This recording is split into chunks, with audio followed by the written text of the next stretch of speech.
Restaurant Unstoppable. What the most successful restaurateurs know that you don't.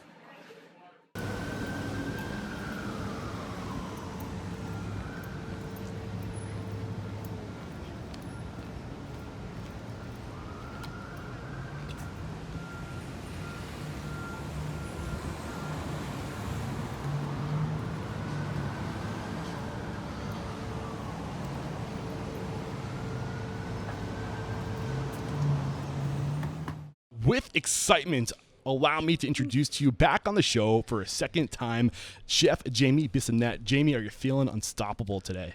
Nothing can stop me now. Yes. So Collinsville, Connecticut native Jamie Bissonnette is a graduate of the Art Insitute of Fort Lauderdale. After cooking and eating around the nation and overseas, Bissonnette landed in Boston in 1999 and worked around Boston before eventually joining forces with Garrett Hawker to open Eastern Standard. 2 years later, Jamie was recruited by Ken Oringer to open KO Prime. Oringer and Bissonnette partnered to develop Boston favorites Toro, Coppa, and a Little Donkey. And you opened, at one point, 3 additional Toros, one in New York, one in Dubai, one in Bangkok. I'm sure we'll get into that. And man, if you guys want to listen to the original recording, it's episode 67. Jamie was great. He was a great guest. I'm green as hell in those episodes, so if you want to go back, it's on your own. Yeah, I'm warning you. They've come a long way. But again, that's episode 67. Head over to restaurantunstoppable.com/67 if you want to listen to that and then come back and join us. And I can't wait to dive in deeper to your story and really pull back the layers. But let's get that motivational, inspirational ball rolling with a success quote or mantra. What do you got for us? PMA, man. Just got to have PMA, positive mental attitude. No matter what happens, no matter what gets thrown at you, just stay positive and you're going to get through it. Those words have a lot of weight right now. Yeah. Is that how you've gotten through it? Trying to get through it. Yeah. Well, that's more current time. We'll eventually get to that in today's conversation. But what we gathered from the last interview, we know that you're a graduate from the Art Institute of Fort Lauderdale. You're kind of a troublemaker, is kind of what I pulled up when you were younger. You're causing trouble, maybe not. Others. No, I wasn't the best kid. I didn't graduate high school. Yeah. I was in and out of a lot of trouble growing up. I wasn't particularly bright or motivated. I was just kind of meandering through everything. But when I really discovered that I could possibly cook for a living, I really got motivated to do that. So what was it exactly that motivated you? What was it about cooking that really drew you in? Yeah, I've always loved food. Growing up, all my memories involved food, whether it was going to the grocery store and sitting in the carriage with a big kosher pickle and some liverwurst that I could swipe through. I still think about peeling that white exterior off of the Mother Goose liverwurst when I was a kid, or going to a friend's house to have roasted chicken, or things that I just didn't experience at home. My mother was not the best cook.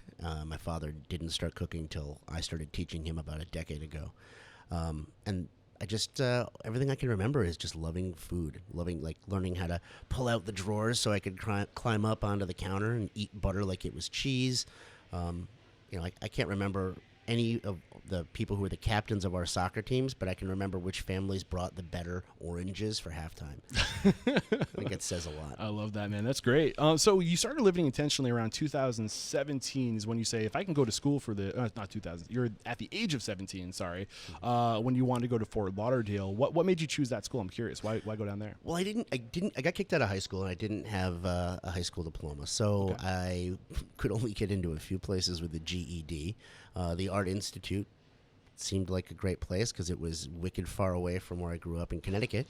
So that was it. I was 17 years old. I got into school.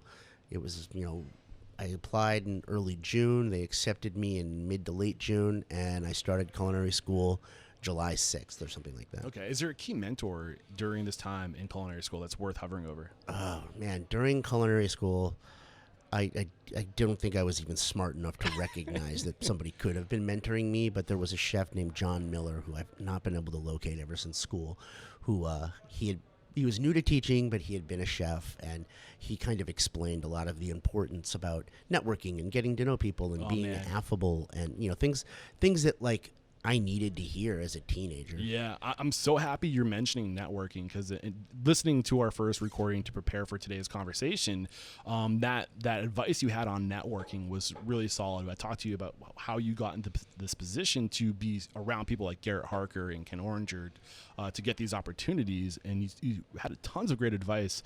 But networking was one of those really good ones. So what was it specifically he taught you about networking? Well, he just said, he brought us to an event like a Taste of the Nation charity, and he said, well, you're here, you should get everybody's business card, because this was back before cell phones, and you should get everybody's address, because this was back before most people used email, and you should keep in contact with people. You should call them. You should write them letters. You should, show that you're interested, and they'll be interested in you, and it was very helpful. Did you start doing that right away, or did it take you because you said when you graduated you were still kind of not quite there. It took a few years of emotional, probably, what's the word?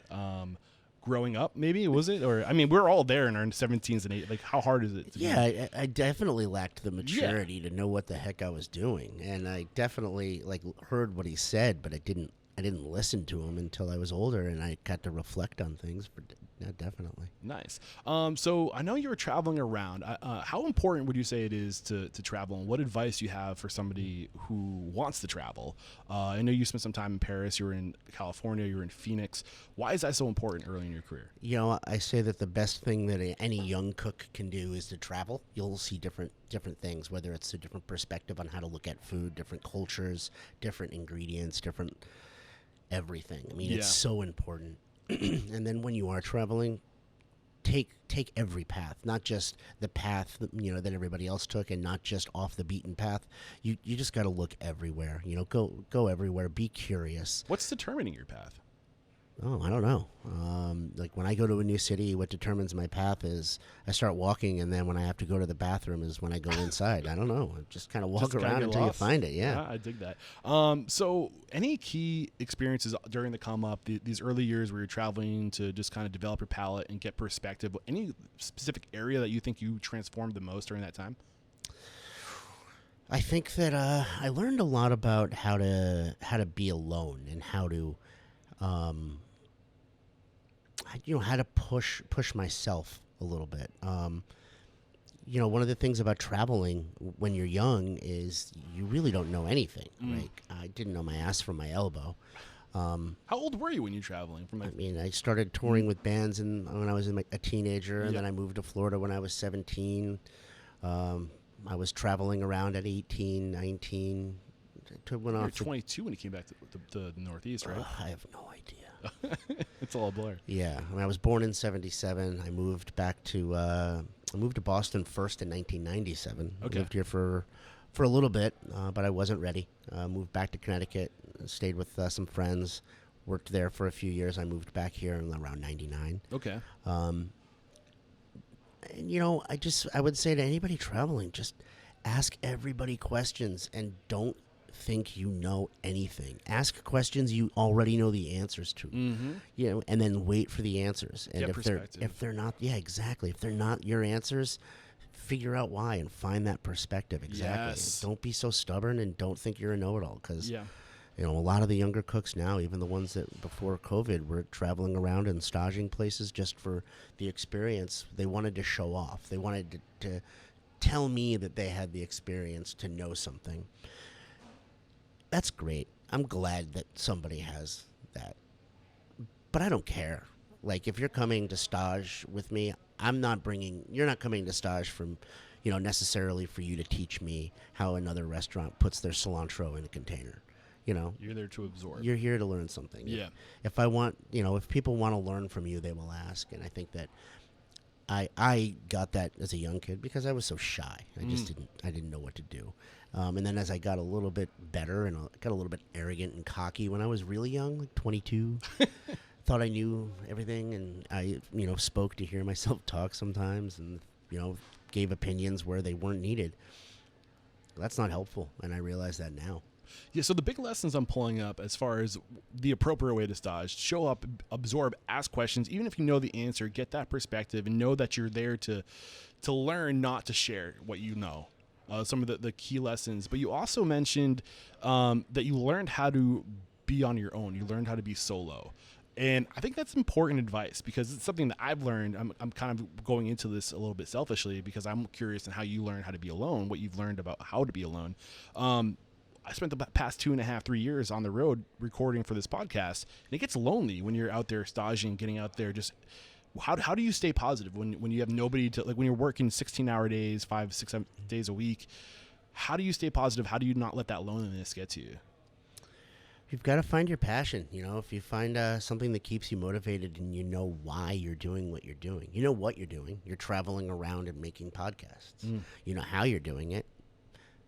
Do you know why? And if you know why, you're gonna be able to acclimate. What was your why? My why was I wanted to learn, and I wanted to be a chef. I just wanted to be able to teach people. And in order to teach people, you have to learn. And I knew that I just needed to be a sponge. Awesome. So you came back to the Northeast around. You said you moved to Boston in 1999. At what point? Because you mentioned in multiple locations on the line, different articles I've read, that you've always admired Ken Oringer. At what point did Ken Oringer get on your radar? Ken, when he won the James Beard Award, I was like, oh, wow, look at that guy. And then it turned out that his, at the time, girlfriend was my aunt's old college roommate. Okay. That our neighbor growing up, who was friends with my uncle, who's only 10 years older than me, who lived in Boston at the time, was a bartender at like an industry-known restaurant. They were friends with Ken. One of them had been roommates with him in college at Bryant. And there was just all roads lead to Ken. Yeah, it keeps on showing up in your life. Yeah, so I staged with him in I think 2000. And we always remained friends. We've always known each other. And when I was the sous chef at a restaurant called Pigalle, he came in, I wouldn't say once a month, but he came in a few times a year, and he always was complimentary. And then when we opened up Eastern Standard, he was a big supporter of it.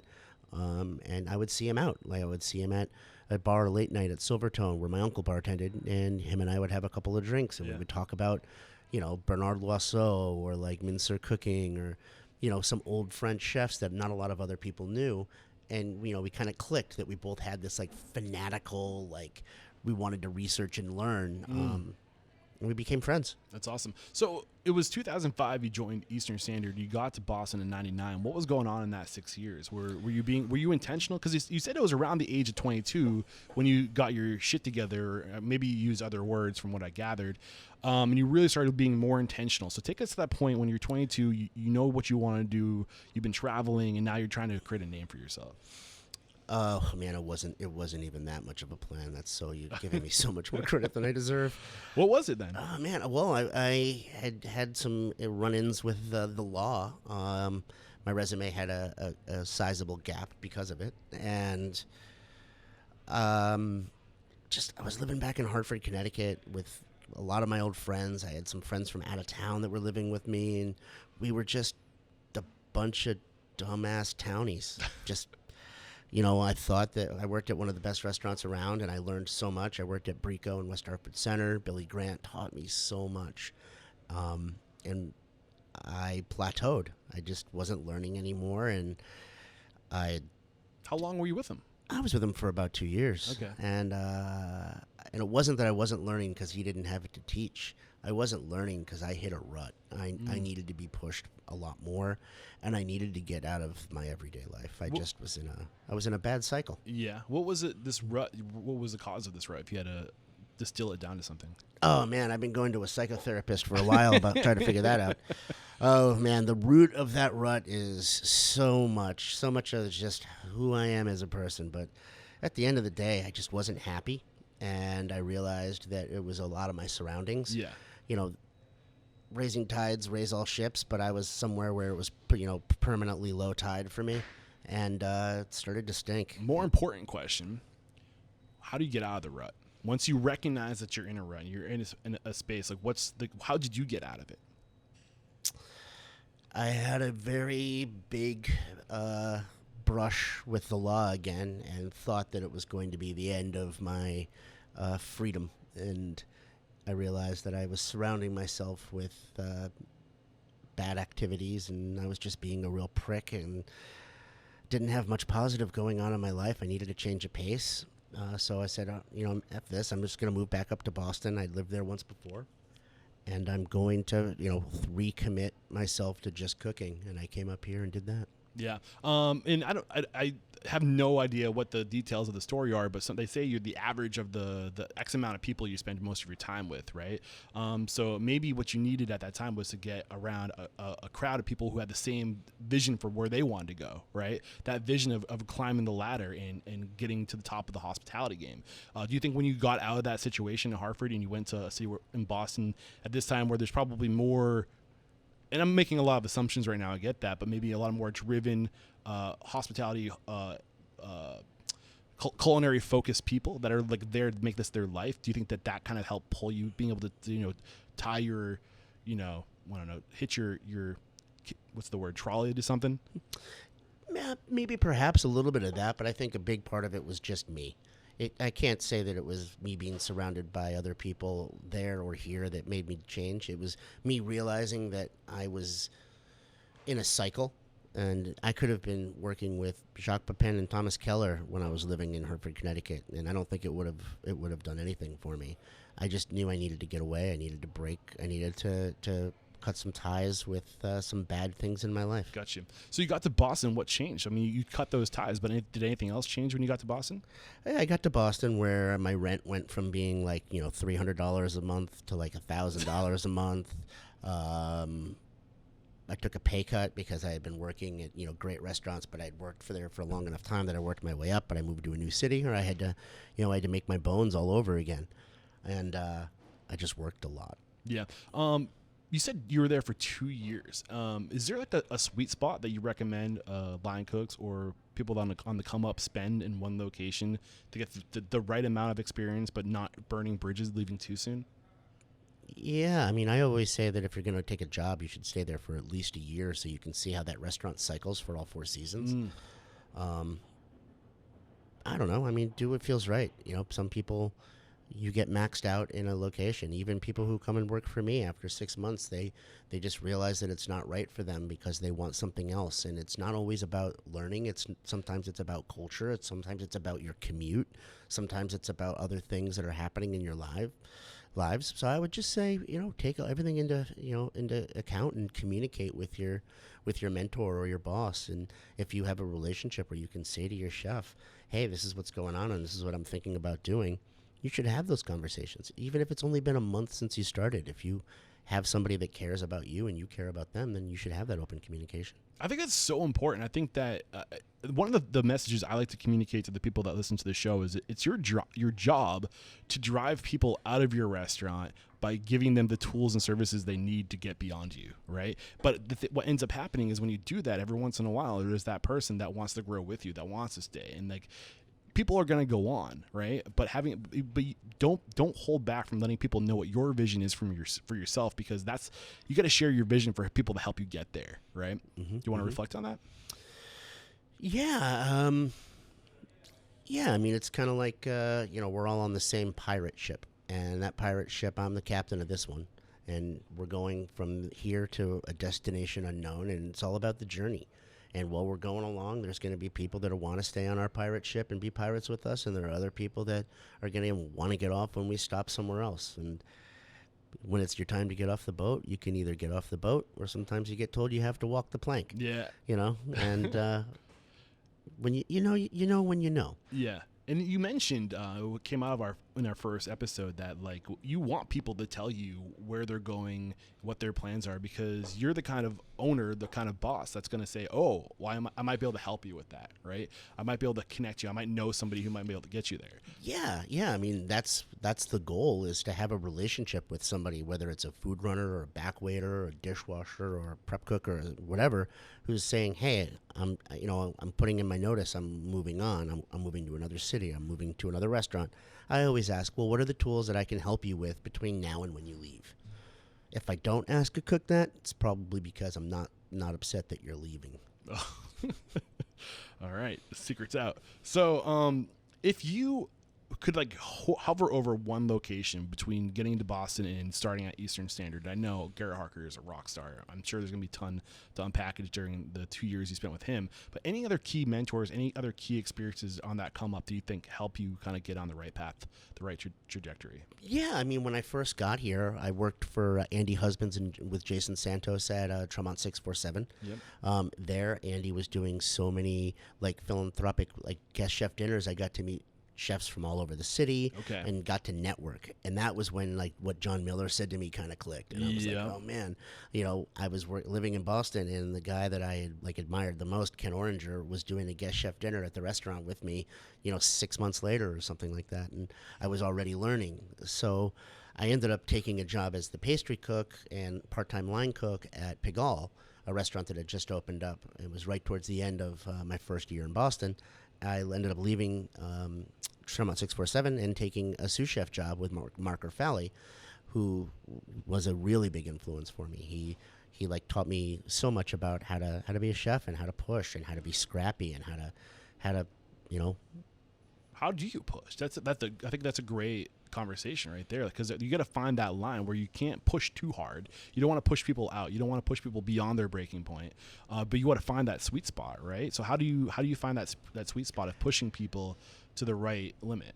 You know, I learned how to be pushed by Mark a lot, and it was great. He definitely put the pressure on, but I think as I've gotten older, I've realized, and when I try to like teach our chefs how to push other people, and when I think about pushing, I just say everybody's an individual. There's no one size fits all, and you need to really develop a rapport with the people on your team. You know, Bill Belichick isn't going to push Tom Brady the same way that he might have pushed David Andrews, but maybe he did. You'd have to ask those two people.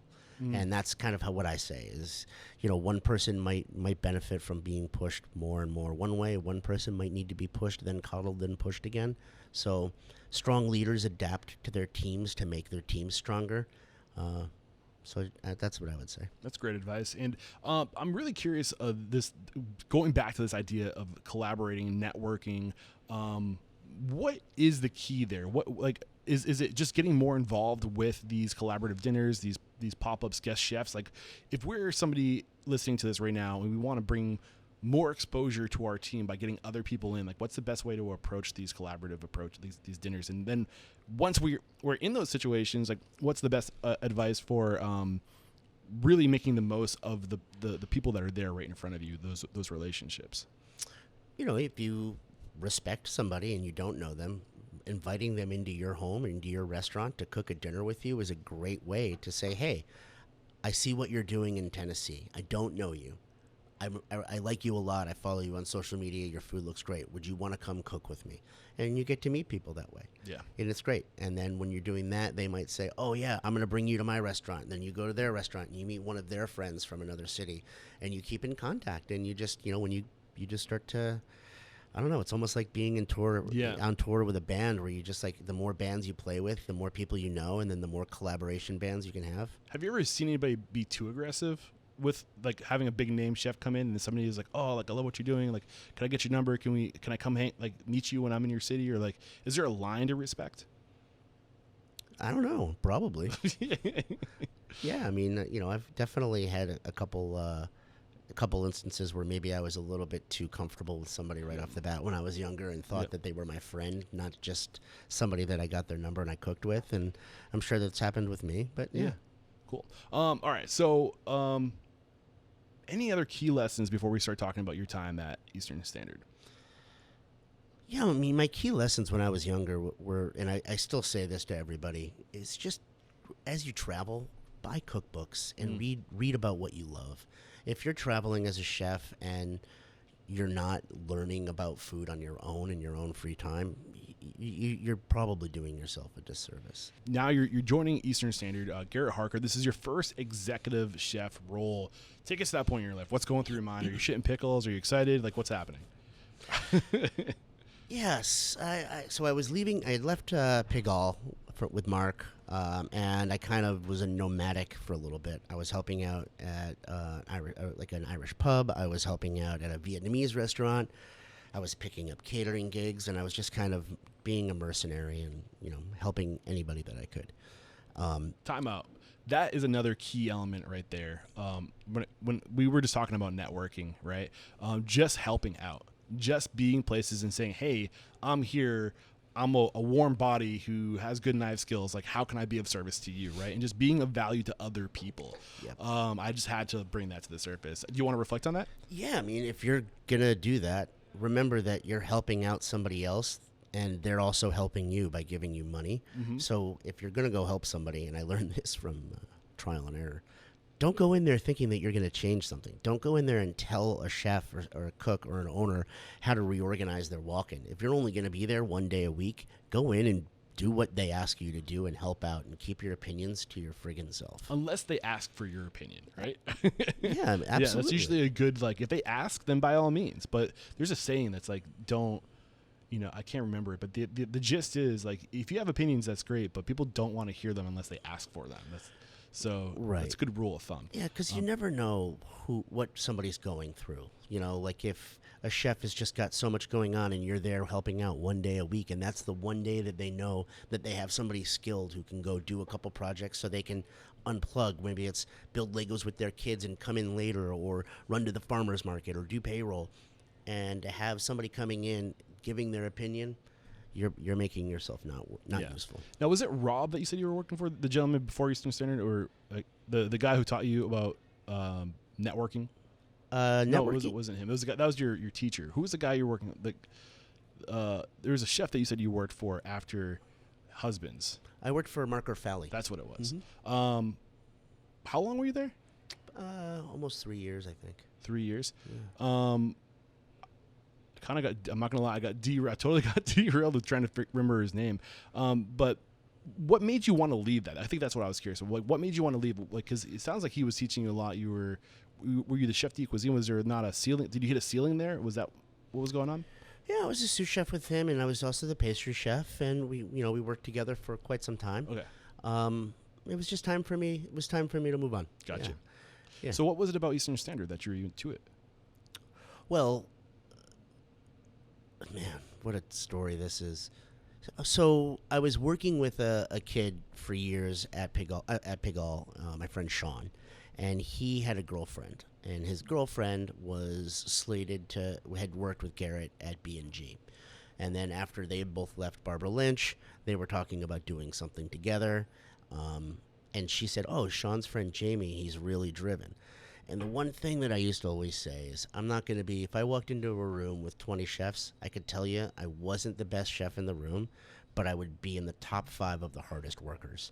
I would always stay in clean. I would always come in early. I would bust my ass. I never called in sick. I had always made sure that I was valued as an employee, even if I wasn't the best cook, because I had, the best ethic, the best work ethic.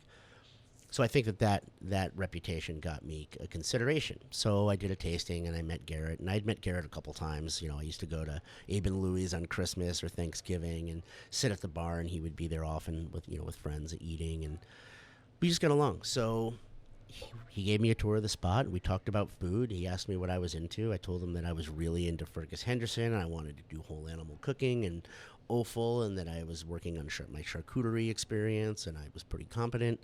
I wanted to do a lot of charcuterie. He wanted all of those things, and we just talked about this restaurant and what it could be. And we never thought it was going to be what it was. It was pretty wild. We thought it was going to be, maybe doing like 150, 200 covers a night, this French brasserie type thing. And I think our friends and family, we did 150, and the next day we did 200, and then we did 300. Damn. And then all of a sudden the Red Sox were back in town, and it was a blur. So what was it, reflecting back to 2005 and this 2 years from 2005 to 2007, reflecting back at how Garrett ran his business and led his team, and how you ran the back of house and led your team? What was going on that was right, that made it work so well? I don't know if it did work so well. We certainly made a splash by just trying to do a lot, and it wasn't just Garrett. It was It was Garrett. It was Gwen, who didn't stay much longer than a year, but her personality brought people in. And we had an all-star staff of people that Garrett had known that had worked at Number 9 Park, or people that I had worked with over the years. And we just put together, like, it was like the Bad News Bears of restaurant people. And everybody had just such a following and a drive that it couldn't not work. Yeah. Is how I looked at it. And there would be nights where I'd be there till 1 o'clock in the morning, hoping people would come in for late night, and we would do one cover. Yeah. But we never closed early. Yeah. And there'd be nights where somebody would call in sick, and I'd have to work, 40 hours in a row to do an overnight room service / breakfast shift. And it was just, learning about that and pushing myself. And man, we made so many mistakes, though. I can't wait to get into those mistakes, but one thing that I have picked up on is the significance of having roots in a city, especially if you're going to open your own place and you spent 5 or 6 years on the come up, working, staging, traveling to different restaurants, and partnering with somebody like Garrett Hawker, who was working with Barbara Lynch. If you have roots in an area, like when you're going to open your own place, you can bring an army with you, and it's so hard, especially today, to open a restaurant with very little experience or move to a new city where you don't know people and try to put together a team. Like, how much more difficult would it have been to execute what you guys did at Eastern Standard if you didn't have that army of people, that network that you were talking about? Probably a lot harder. Yeah. But sometimes I look back and we made it so hard on ourselves by just being so unprepared. Okay. Well, yeah, let's get into some of those mistakes you're talking about. Like, reflecting back, knowing what you know now, what would you have done differently then, or what could you have done better then? I needed to slow down and realize that I wasn't good. I wasn't good enough. I needed more experience. What weren't you good at? I just, I knew what I knew. I had a couple tricks up my sleeve, and I read an article, I think Evan Funke wrote it, where he said, I'm going to paraphrase, but it was something like, oh yeah, you get this cook who's worked at a couple restaurants, has had a great job as a sous chef running one really great place, staged here and there, understands how to plate some things, knows how to do some ordering, but I wasn't ready to be a leader. And I opened up this restaurant without all the experience that I should have had. I think I had just turned, I was 27 almost, 28. Your first executive chef role. Yeah, and it was just, I just didn't know what I was doing. But I made up for it with my work ethic and working 7 days a week. And, I didn't take no for an answer. And it was hard, So with the leadership skills you've developed since 2005, over the past, 15 years, reflecting back at how you might have handled some of those situations, those leadership situations, how would you handle them differently today with the man you are today, the lessons you've learned today about leadership? Oh, man. I don't know. It's hard to say. It's like the butterfly effect, right? Yeah. I go back and change that, and what happens if, right now I'd be an attorney? True. Who knows? Yeah. It's really hard to say, but I guess anger was my biggest hurdle to get over, is my temper. And I had come up working in industries where the people that I respected yelled at me. So when I got to be the person that other people respected, I thought I had to yell at them. And I perpetuated this like systemic anger and violence in our industry that I'm now embarrassed about, to be honest. I'm sad. But you don't know what you don't know, and I feel like we are a byproduct of what was taught. It's that nurture, like nature and nurture. Some of it's you just have no control over the nature, and then nurture you really don't have that much control over too. It's what you knew. It's how you were taught how to lead, right?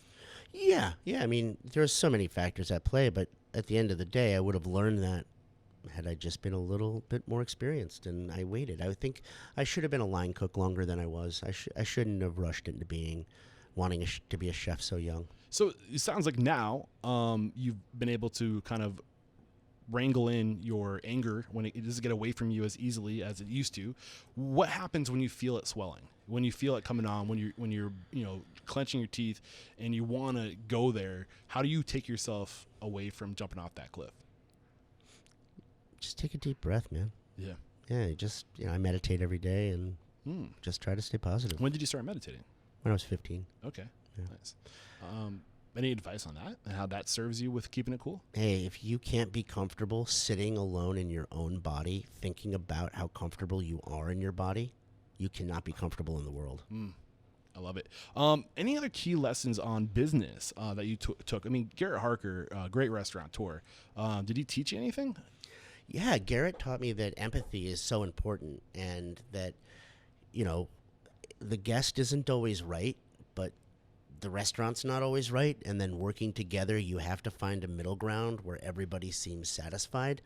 And that means that every individual is an individual and every table is an individual table. So there's no one-size-fits-all answer. And it really opened my eyes up to being more of a hospitality-driven chef than I had been before. Didn't stop me from running that restaurant like I was a tyrant, but looking back, I learned so much about that. Any other key lessons with Garrett Hawker before we move on to you and Ken Oringer? Yeah, I mean, Garrett believed in me. I still don't know why, but when I speak to him about it, and I'm like, gee, why me? He says, you just had something, and you had a passion. And he says, I knew you weren't ready. And I've actually, one time I said, when we first opened, I go, Garrett, if I'd known this restaurant was going to be this busy, I don't think I would have taken this job. And he said, if I'd known this restaurant was going to be this busy, I definitely wouldn't have hired you. And I take that as a compliment, But how did you grow up? Reflecting back at this time, because it definitely had a transformative effect on you. If you could look back at that time, that 2 years with Eastern Standard, how did you come out of that stronger? Incredible fear of failure. So you came out of that stronger because of your fear of failing at Eastern Standard, or going forward failing, or both? Failing at Eastern Standard, which, when I left there with a 2-star review, a couple other reviews. The restaurant was respected by people in the industry, but it wasn't a culinary destination. Like, what I was doing there with food was serviceable, and some things were great and some things were mediocre. I just needed more training, and I needed to slow down. I just really needed to slow my roll, as they say. Yeah, I think that's really incredible advice. I mean, what do you mean by slow down? Really kind of paint that picture. What were you doing, and what does slowing down look like? So at the time, people were asking me to teach classes at Boston University, which I was doing. And they were asking to come stage with me to learn about cooking, and asking me how I thought about food and how I came up with ideas. And I realized that I wanted to be asking those questions, not answering them. And I started talking to my friends, and I started talking to Andrew Holden, the general manager. And we kept talking about Ken Oringer, who was still my friend. But Andrew had just worked for Ken for many years at Clio. And I always said, if there's one chef that I would want to work for, I would just really want to learn from Ken. And then serendipity being what it is, Ken called me a couple months later and said, hey. Was this guy you were talking to Andrew? Andrew Holden, yeah. So did he ever reach out to Ken that you weren't aware of, or did it No, he didn't. Interesting. Yeah. So here he is in your life again, right? Yep. And you did try to join his team at one other point. You said it didn't work out. Was the timing wrong? I wasn't ready. Yeah. Okay. Yeah. Okay. I staged at Clio a bunch back in late 90s, early 2000s. And I loved the kitchen. I loved the times that I got to spend in it. But so 2 years in with Eastern Standard, he reaches out to you. What's he say? Well, that's great. He calls me, and I had a cell phone, and I had just caused a fire because we had bought this new cooler, and it didn't have the right plug. It was before all the GFI stuff, and I knew it didn't have a ground in the where I wanted to put it, so I broke the ground off, and I plugged it in anyways, and it was fine for a week, and then eventually it started an electrical fire. Oh. So I was like, man, I'm in so much trouble. The hotel is gonna kill me. Garrett's gonna be so pissed. I was like, oh man, what am I gonna do? I've been thinking about quitting. I'd been just thinking I was burned out. I burned myself out. Just my phone rings and it's Ken. He goes, hey Jamie, it's Ken Oringer. Do you have time to talk? I said, yeah, sure. He's like, and he tells me about this new project, and he says, can you meet me at Starbucks tomorrow morning and we can talk? And I met him the next day, and we started talking. How excited were you? Oh man, I was so excited. I bet. Man. I can see it in your face right now. Couldn't have been more excited. And that was the beginning. That was the beginning of it. Yeah. Nice. So what was the vision? Were you guys what did that conversation look like? Were you guys painting it out? What did it look like then? And I'm sure it evolved over time. Well, we just talked about me running this restaurant that was in a hotel. And I think he thought of me because he liked some of the food I did. He knew that I was passionate. And I think that he recognized that he could train me and make me better. What was it about you that made you trainable? I have no idea. I mean, I think I have one idea. Well, you wanted to learn. You were out to learn. Like, you just had this kind of revelation of, like, I'm sick of being asked the questions. I want to ask the questions. I want to learn. And anybody who's hungry for knowledge is trainable. Yeah. I mean, I recognize all of that now.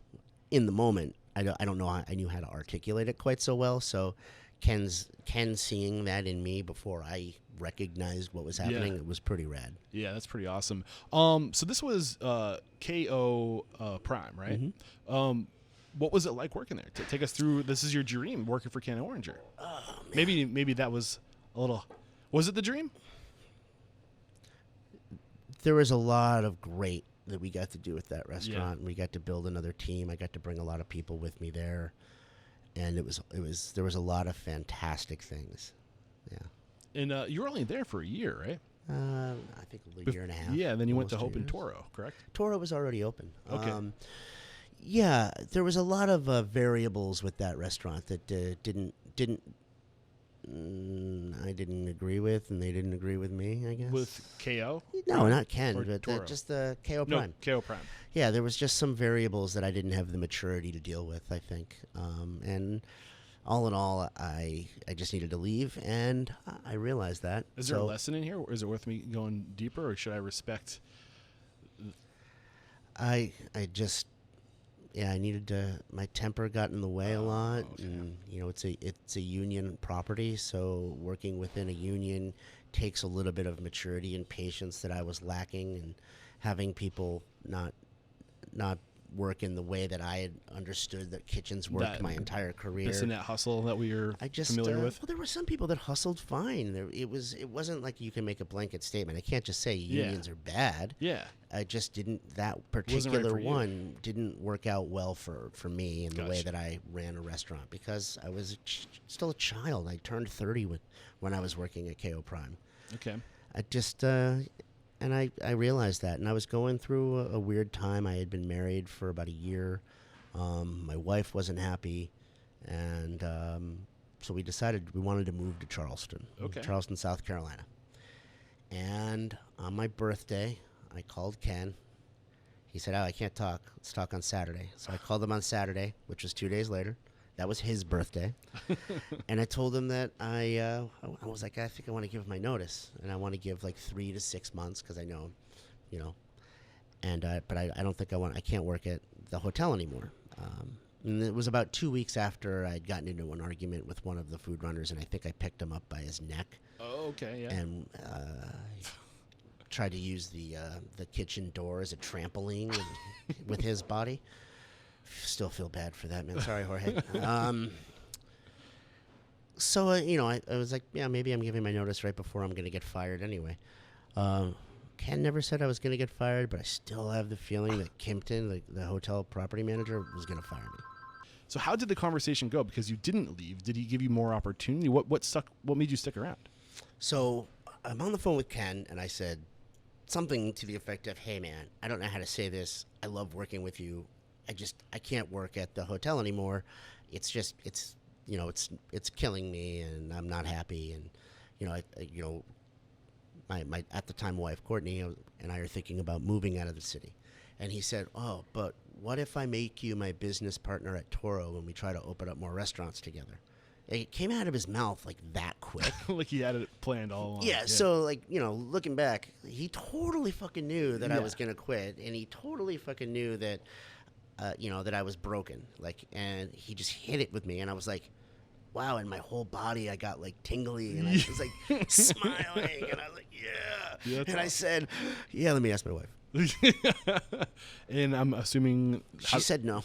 Oh, really? She said, I don't think so. I really want to live by the ocean. And I turned into a bad husband and said, but I really want to do this as my career. And we stayed and got divorced. Well, I mean, that's actually something that came out of our first conversation. Relationships, looking back, like one of the things you would have done better, you said you would have put more energy into friendships and relationships. And that's one thing you admire about Ken Oringer is that he's been able to do that. Yeah, he's really good at that. And yeah, I mean, Courtney and I are friends now, and she actually lives with her husband and 2 kids in Charleston, South There Carolina. we go. So Everything worked out. everything worked out well, and I'm remarried and happy. So Great. yeah, I'm happy to hear it. Yeah. So what was that transition like going from executive chef to owner? Like, how did things change for you?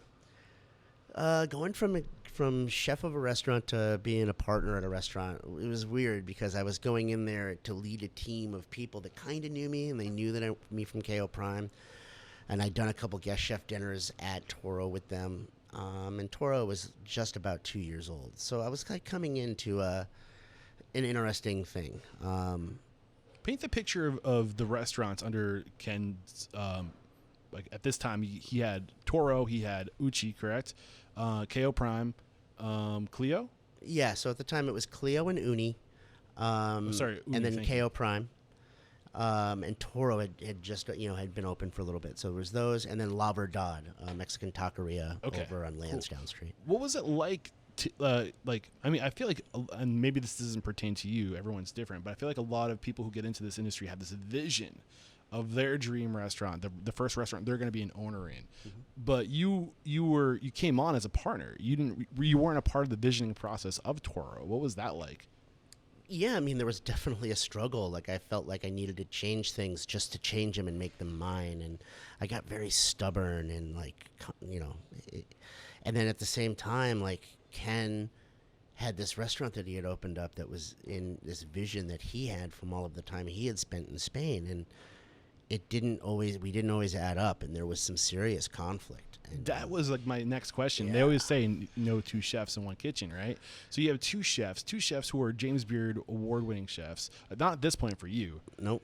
Not yet. Not yet. But 2 serious chefs in a kitchen. How did you guys, I think partnerships are crucial in the restaurant industry. Being able to manage the relationship, your partnership relationship. I keep on punching the mic today. The partnership relationship. What is your advice for skirting that type of relationship?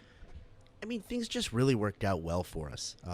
At the same time that I was taking over and starting to run Toro, Ken's wife was pregnant, so there was they were having a child, and there was a lot of change going on in their life. And Ken pulled out of being at the restaurant 24 hours a day to getting ready for Verven. And I think that and his patience with me was really important. It was really important for the success of how we worked together. What did you learn about patience, just observing his patience with you? Oh, I don't know. It's a tough one. Yeah, I don't think I don't know how to answer that. Well, patience is an incredible skill. So you made this transition around, it was 2008. You're with Toro. Only one Toro at this point, right? Yeah, so I took over Toro, and we were... It was 2007, actually. Yeah, we had just maybe 2008. I can't remember. Yeah, it all blurs together. But I think Toro New York City happened in 2013. Mm-hmm. So the plan. So he knew in 2008 that he was going to scale Toro, but it didn't happen until 5 years later. We didn't know. You didn't know? No. Because didn't he say, "Why don't you come help me open Toros"? Sure. No, he said, "Why don't we do some more restaurants together?" Oh, okay, so you didn't know it was going to be more Toros. No, we didn't. We didn't know what we were going to do. So, as I was, we were getting acclimated and Toro was coming along, we got the opportunity to look at a space, and Ken was like, "Hey, what do you think, about an Italian spot? There's a wood-burning pizza oven." And I said, "Yeah, it's going to be called Coppa, and it's going to have charcuterie. We're going to get all whole animals.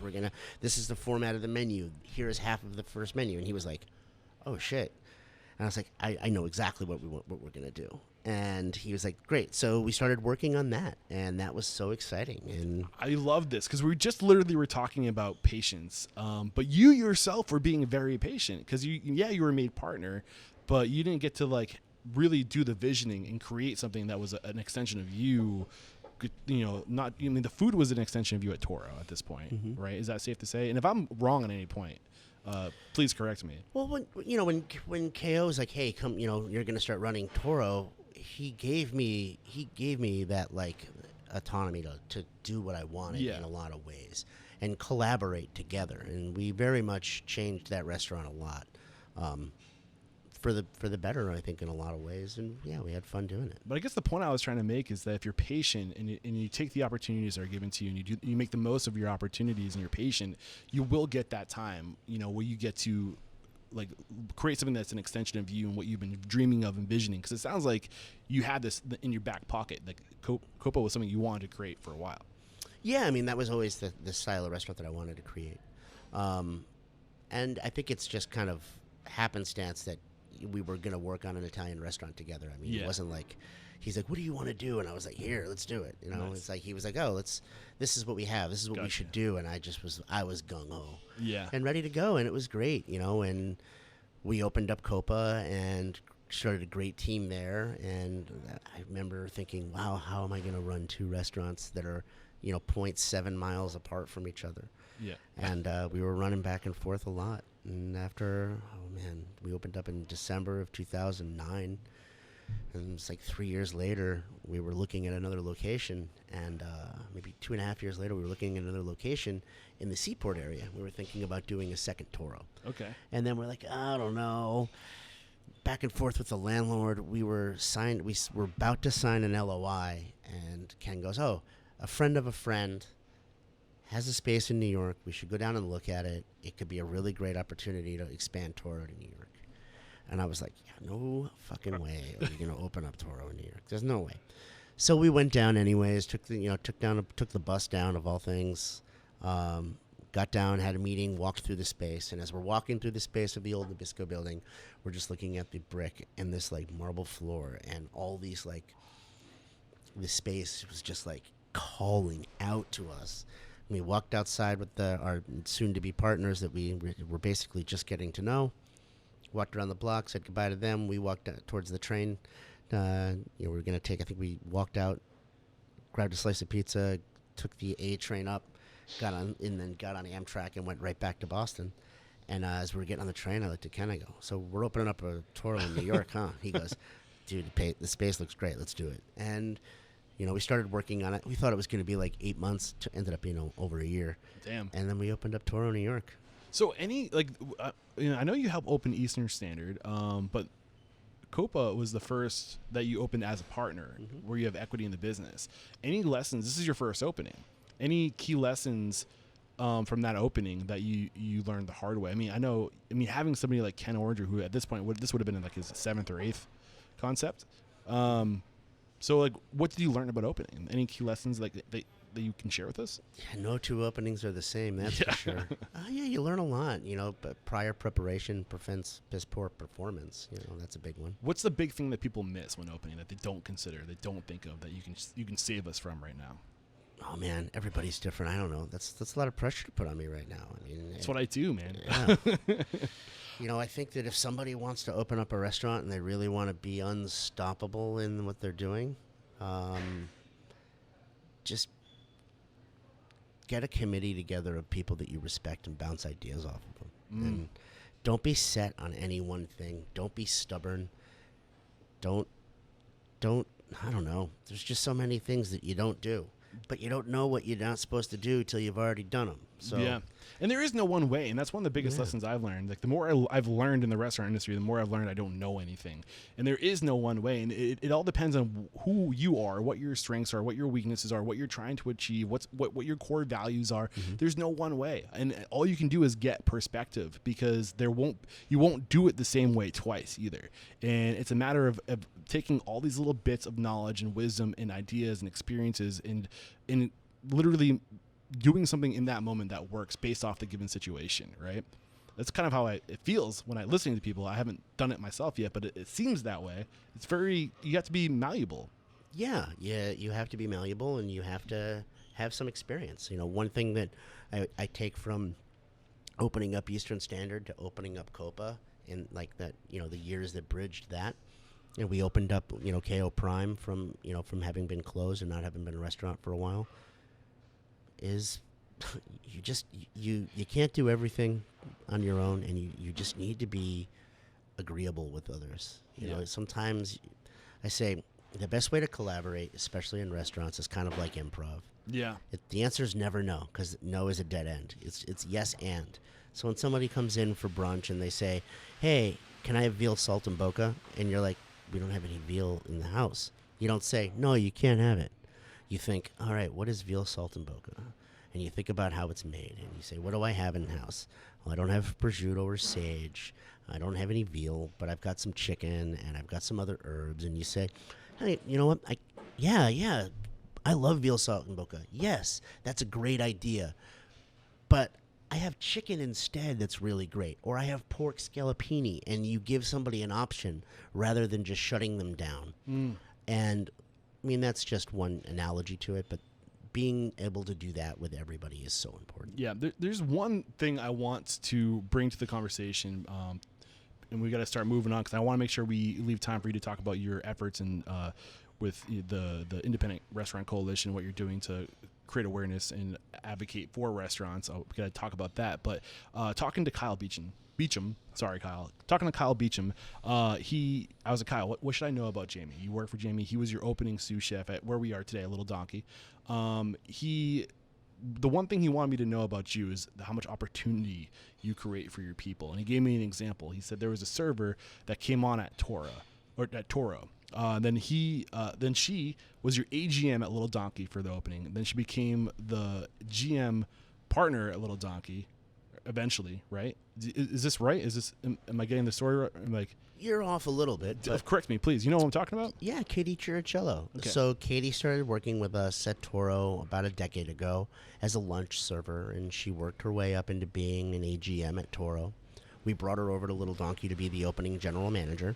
She's been the general manager since we opened, but we made her our partner in 2019. So any advice on putting people on this track and creating tracks for people and knowing when people are ready to advance on this track? No, I mean, people have to put themselves on the track. It's not up to me.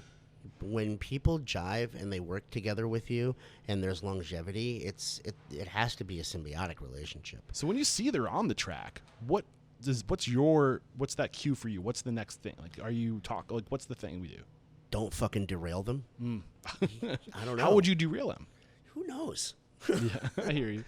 I don't have it. I'm sorry. I think I'm disappointing you. No, I can see it in your face, but I just don't operate that way. I don't, when somebody's doing well, it was all of a sudden, it was like, wow, Katie's been working with us for a while.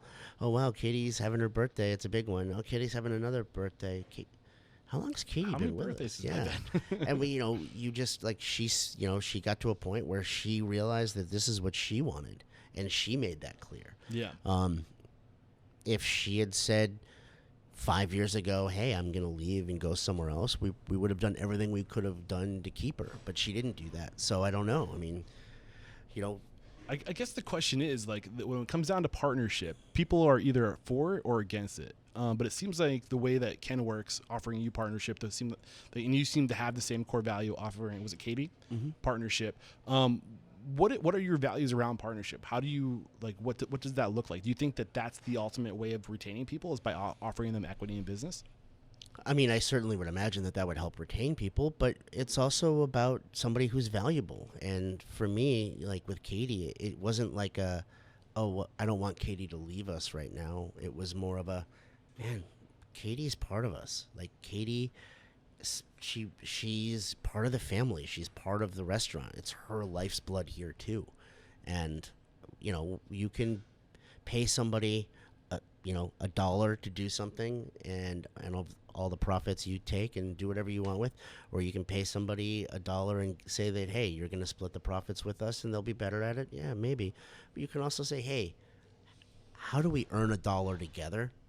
And then they feel more invested and they feel better about it. And Katie has such great ideas. It wasn't a planned anything. It just naturally happened. I love it. The other thing I was really looking forward to having a discussion about today, you mentioned in the first interview that you're dyslexic. I'm also dyslexic. I used to be super self-conscious about my dyslexia. Obviously, I was a commercial pilot, so it was a little bit more of a issue for me. But how have you dealt with dyslexia in the industry? Anything that would be, I mean, is it a challenge for you? Was it a challenge getting started? Have you found other ways to cope? Well, the hardest part about my dyslexia is getting made fun of for how terribly misspelled my emails are. Like, I have the same issue. I'm to this day I'm afraid to send stuff out because I'm so worried about looking like an idiot over written language because I just don't see things. I literally just don't see things, and you feel like people are going to judge you. But I think that might hold people back of sending the email because they're afraid of being judged. So how do you overcome that fear of being judged or being made fun of? I was over it till you just brought it up. Sorry. No, I'm just kidding. It's like being born without a thumb. There's nothing you can do to get your thumb to grow back. You don't have a thumb. Yeah. Right? So I'm dyslexic. I read as much as I can. I know it takes me longer to read things.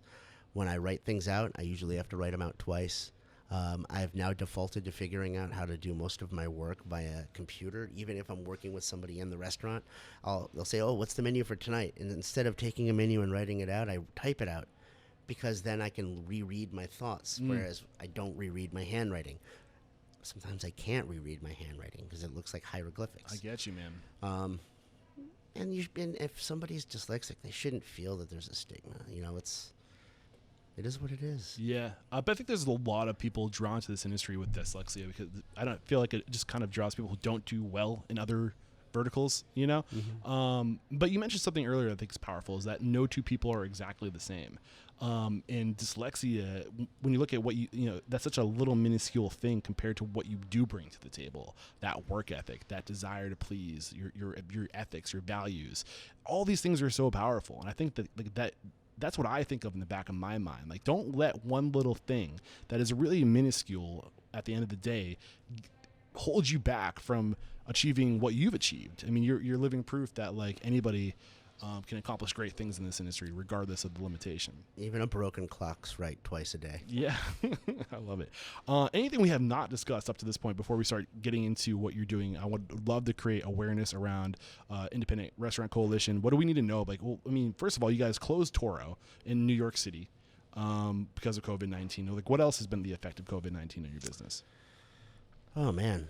COVID has changed everything. Yeah. When COVID first started to rear its ugly head in the States, I was just getting married. My wife Song and I got married March 8th. And congratulations. Thank you. And so I was trying to pull back for a few weeks, and then I was getting ready to go on a honeymoon. So I was trying to, chill. And I was like, man, things are weird. So I was like, oh, wow, there's going to be a lot of things happening. Let's buy a lot of the stuff that we get that we know are made at factories in China, plastic wrap and seafolds and, things that say made in China. Let's start stockpiling some of them for the restaurant because in case the price changes as COVID. And then all of a sudden people are like, hey, there's COVID here in the United States. It was like, first week of March. We're like, oh, well, okay. All right, we'll see how this goes. And then, less than 15 days later, business went from 200 covers on Friday to 40 covers on Saturday to 15 people on Sunday because people were not sure. And we started closing the restaurants to be safe. And we were like, all right, we're just going to close them for a short amount of time, see what happens. We thought it was going to be like a week. And then the same time, the governors started closing cities and states and told us we had to close the restaurants. And Toro, New York, we just looked at what our cost was and what our rent was and the business and the size of it, and it was just like, it's not going to happen. Yeah. So that was sad. We, closing a restaurant is like, it's like euthanizing a child or a pet. It's just, it hurt, and people are so angry about it, and there's a pandemic happening. So I'm taking people's financial stability away. We're closing, so they're going to lose health insurance. It was emotionally exhausting and depressing. It just really put me into a spiral. And a lot of staff hate me still, and they hate Ken. And, well, it sucks. For what? For closing? Yeah, for disappointing people. And that was out of your control. Was it not? Yeah, yes it no. is. It is. But, sometimes people look at restaurant owners and they think that we're all sitting on the top of our pile of money like Scrooge McDuck swimming in it. And which couldn't be further from the truth. And, yeah. So we closed that restaurant. We closed Boston, everything. And we kind of sat tight for a week just to see what we could learn. Yeah. And we learned a little bit about the disease, obviously. And how to be safer, so we started to slowly reopen. So we opened up Coppa first with just takeout. Well, this was before phase 1 or 2, so we weren't allowed to open for dining anyway. And we opened Coppa for takeout, and then slowly got Toro into takeout. And then as June hit, we started doing outdoor dining. And that's when we realized that, we were going to be able to open up Little Donkey soon. And we opened up Little Donkey the last week of July with outdoor dining only and takeout again. And now we're just... So, I mean, being a restaurant in Boston, the city of Boston, I mean, your outdoor situation has a deadline. Yeah. So yeah, I mean, I think our outdoor patio permits expire on Halloween. Okay. There's some initiatives from the government and the governor to extend that. I believe Cambridge has already extended that to November 1st. Okay. We just gotta hope that happens, or that the Save Restaurant Act gets passed, or something, because there's not a single scenario that I see working where we're able to keep people employed and keep paying our rents and keep the restaurants afloat without some sort of government help. So what will happen if the Save Restaurant Act does get passed? What is that? Do you want to summarize it real quick? No? Too long. Yeah. Save Restaurant Act is basically, it's been co-sponsored by Earl Blumenauer from Portland, or actually from Oregon, and it would be a relief for us to help us basically keep people, keep staff, we just need it. How long will that relief? How much relief would we get? It depends on how much it gets whittled down. So Okay. I would just encourage everyone to read about it, support us, and email your senators and ask them to support it as well. So it's just literally just getting the word out there and creating awareness around it. So like you said, email your senator. If you're listening to this right now, email your senator. Is there a place to go to get copy for that email? Or if you go on to saverestaurants.com through the IRC, there is a form where you can just put in your name, and it'll automatically your email address, your address and your zip code, and it'll automatically send the letter to the proper people in your district. And this is episode 744. Head over to restaurantstoppable.com /744. I'll link to that, Save Restaurants links. And then you said there's another, I'll even link to the page on that website that lets you fill out the form and automatically email your senator. Great. Thank you very much for the work you're doing to create awareness around this. So I love this conversation. One question I asked before we go to the speed round, I ask all my guests this. Our mission statement is to inspire, empower, and transform the industry. So how have you transformed personally? Who are you today versus the man you were back in '99 when you were really focusing on getting your career off the ground? Well, how many years? It was 21 years ago. Yeah, that's crazy. I think I have tattoos old enough to drink. From 99 to now, I'm way more patient, way more self-aware, understanding, compassionate. I think the one thing that I needed to learn from younger to now is empathy. I had the drive, but sometimes that drive overtook some common sense things. And, everybody has their own path. And if you're happy, stay on your path. If you're not happy, address that. Figure out if you need to change your path. But don't compare yourself to other people. Yes. Don't look at my path and say, well, by 27, he did that. Or, he didn't do that till he was 27. It doesn't matter. I don't compare myself to other people anymore. And I hope other people don't compare themselves to me. I love it. We're back, and the first question I have for you is, what is your it factor, a habit, a trait, a characteristic you believe most contributes to your success? Curiosity. Curiosity, I love it. What is your biggest weakness? Curiosity. How so? Sometimes it slows me down. You get it in the wormhole. You start pulling at a thread, and you got to see where it goes, man. Yeah, I get you, man. What is one question you ask or thing you look for during the interview process when you're growing your team? When I'm interviewing a cook? Yeah. Passion. I love it. How do you know they have passion? When I'm interviewing somebody, I ask them about things, and when I see the passion in their eyes, I keep going on that line. Whether that's talking about whatever sports they played in high school, the music that they like, the food that they like, what got them into cooking, a book that they're reading. You just have to find something to connect to let people let their guard down. Yeah. And then you'll see their passion. I love it. What is your biggest challenge today? The biggest challenge today is giving everybody that works for us a sense of purpose during COVID. How do you do that? Staying positive and trying to get people to come into the restaurant and eat, have fun, and keep people smiling. Share one code of conduct or behavior you teach your team. This is a core value, a way to be, a way to act. Be sincere. What is one uncommon standard of service you teach your team? So this is something that's common within the four walls of your restaurants, but not common throughout the industry to go above and beyond. Our attention to detail with allergy protocols. Ooh. Where did you go to learn more about that? I'm curious. On the job, man. What's one book that's a must-read to make us a better person or restaurant operator? Oh, man. I love The Apprentice by Jacques Pepin, but I think to give people perspective, The Perfectionist, the book about Bernard Loiseau. Are you an audiobook listener? I am an audiobook listener. Has it changed your life, man? So with dyslexia, I found that I can get through books faster on audiobook, but then I have this insecurity about it. So I oftentimes will listen to an audiobook and read a book at the same time, sometimes exactly same time, and sometimes I'll just go chapters by chapter and alternating. I have this similar approach where I'll listen to it, and if I really like it, then I'll get the book and I'll make notes and I'll really dissect it.